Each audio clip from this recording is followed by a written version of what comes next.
Mesdames et messieurs, soyez les bienvenus au sommaire de cette édition d'information. Conférence régionale de l'Union mondiale des organisations féminines catholiques MOFC Afrique, le lundi 14 juin dernier, après la messe ouverture, célébrée à la paroisse Notre-Dame du Perpétuel Secours de Treichville.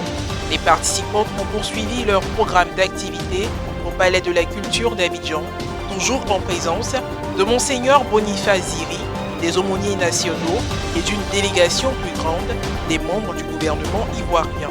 Archidiocèse de Gagnoa, le samedi 12 juin dernier, au cours d'une messe, Monseigneur Joseph Akeyapo, l'archevêque métropolitain du lieu, a procédé officiellement à l'ouverture des festivités marquant les 55 années d'existence du centre rural et artisanal de Guibérois. Le développement dans cette édition. Le lundi 14 juin dernier, après la messe d'ouverture officielle de la conférence régionale de l'Union mondiale des organisations féminines catholiques, section Afrique, présidée par Monseigneur Boniface Ziri, évêque du diocèse d'Abangourou et président de la commission épiscopale de l'apostolat des laïcs à la paroisse Notre-Dame du Perpétuel Secours de Treichville, les participantes ont mis le cap sur le Palais de la Culture d'Abidjan, où elles ont poursuivi leur programme d'activité. En plus du prélat, étaient présents les aumôniers nationaux et des autorités politiques ivoiriennes déjà présentes à la messe. Madame Anne-Désirée Ouloto et Monsieur Claude Paulin-Danhaut, respectivement ministres de la fonction publique et des sports, représentant le couple présidentiel. À eux se sont joints Mesdames Miss Belmonte Dogo, ministre de la Solidarité et de la lutte contre la pauvreté, et Arlette Badou Nguesson, ministre de la Culture et de l'Industrie des Arts et du Spectacle. Sans oublier les membres d'honneur de l'Association des femmes de l'Église catholique, parmi lesquelles Madame Aoussou Patricia, vice-présidente Afrique de l'UMOFC. C'est tout naturellement qu'au cours de son allocution, Madame Jeannette Touré, présidente nationale de l'Association des femmes de l'Église catholique de Côte d'Ivoire, a présenté son organisation. L'Association des femmes de l'Église catholique en Côte d'Ivoire, AFEC, a été créée le 17 décembre 1997 à la paroisse Saint-Jean de Cocody, sur l'initiative du révérend père Nobel Éric Abékan. Les activités de cette association ont commencé au mois de mai 1998 à la fête des mères où les membres ont été présentés au peuple chrétien de cette paroisse. La ministre Anne-Désirée Ouloto, accompagnée par la délégation de ses consoeurs, a adressé un message de soutien du président de la République et du gouvernement ivoirien à l'UMOFC. Monsieur le Président de la République en est fier et heureux.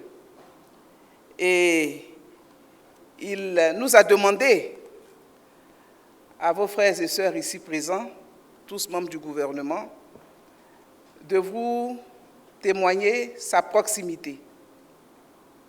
Et il voudrait, par notre voix, remercier l'Église de Côte d'Ivoire pour avoir associé son nom ainsi que celui de Madame la Première Dame à cette importante cérémonie. Akwaba, à toutes nos sœurs venues d'Afrique et d'ailleurs, Akwaba, en terre ivoirienne, terre d'hospitalité, terre de fraternité.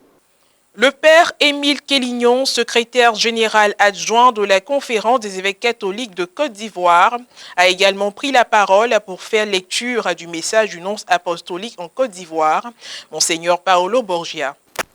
Excellences, chères sœurs, chers frères, je suis aussi heureux de vous transmettre les salutations et les bénédictions de notre Saint-Père le Pape François, que j'ai eu le plaisir de rencontrer tout récemment à Rome et qui a insisté à encourager à garder la joie qui est notre carte d'identité des chrétiens. Monseigneur Boniface Ziri, évêque du diocèse d'Abangourou, a axé son discours sur un promptuaire de l'encyclique Laudato Si du pape François. Notre destin commun nous invite à chercher un nouveau commencement.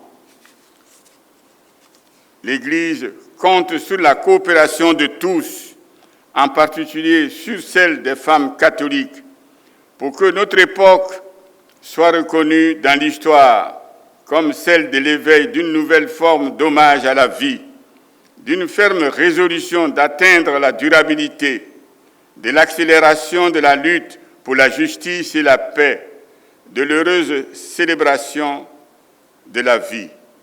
Laudato Si numéro 207. En effet, la capacité de se surpasser, de se transcender en rompant avec l'isolement et l'individualisme est la racine qui permet toute intention aux autres et à l'environnement. Femmes catholiques enracinées dans les valeurs chrétiennes, œuvrons pour la paix, protégeons l'environnement et portons l'espérance à nos familles et à la société est le thème au cœur des réflexions qui sont menées par les femmes catholiques venues de 12 pays africains en plus de celles de la Côte d'Ivoire.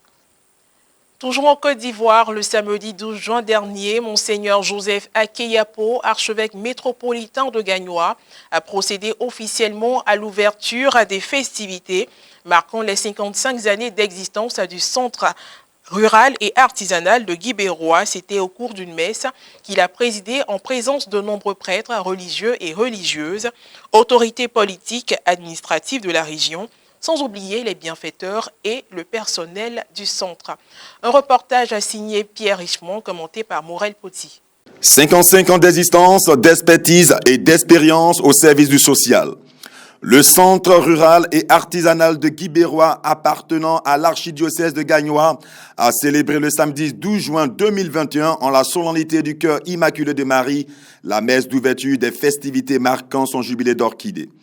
Elle s'est déroulée au sein du centre et a été présidée par le père Anselme Dangbo, curé doyen du secteur Louis Hallyday, en présence de l'ordinaire du lieu, Monseigneur Joseph Akeyapo et de nombreux prêtres.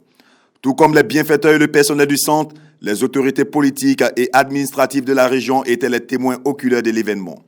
Tout en rendant grâce à Dieu, le père Michel-Éric Kadji, directeur du centre, a donné le sens de cette célébration.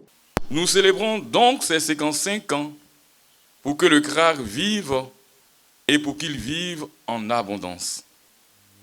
Pour ce faire, nous avons ciblé 4 projets qui nous semblent indispensables. La réhabilitation du forage pour l'accessibilité à l'eau potable et permettre à nos stagiaires internes d'être dans des conditions agréables pour un coût de 1 500 000. La réhabilitation de la salle des professeurs pour donner un minimum de commodité à notre personnel enseignant pour un coût de 3 500 000. Dans son homélie, le secrétaire exécutif diocésain de l'éducation catholique de Gagnoa, le révérend père Félicien Guessé, a béni le Seigneur pour la clairvoyance du père archevêque en confiant le CRAG au père Michel-Éric Kadji. Excellence, Monseigneur Joseph Aké, archevêque métropolitain de Gagnoa, avec ces questions que me suggère la fête du cœur immaculé de Marie, permettez-moi de vous avouer la reconnaissance et les félicitations de l'ensemble des acteurs de l'éducation catholique dont vous êtes le premier garant dans ce diocèse confié à votre charge. Poursuivant, il a lancé un cri de cœur à l'Assemblée, l'invitant à se souvenir et à considérer tout le bien que les écoles catholiques ont fait afin de sauver le CRAG dont les infrastructures sont délabrées. Après l'Eucharistie, les meilleurs stagiaires de chaque cycle de formation ont reçu des présents sans oublier les majors. Il a également eu une visite de stand, ce sont entre autres ceux de la maçonnerie et de la mécanique auto. Le CRAG a été créé en 1966 par le père Louis Hallyday de Vénéré Mémoire. Il reçoit les affectés de l'État et non affectés. La messe de clôture des festivités marquant 55 ans d'existence du Centre royal et artisanal de Guibérois est prévue pour le 4 décembre 2021. Point final à cette édition d'information. Merci de l'avoir suivi. Que Dieu nous garde.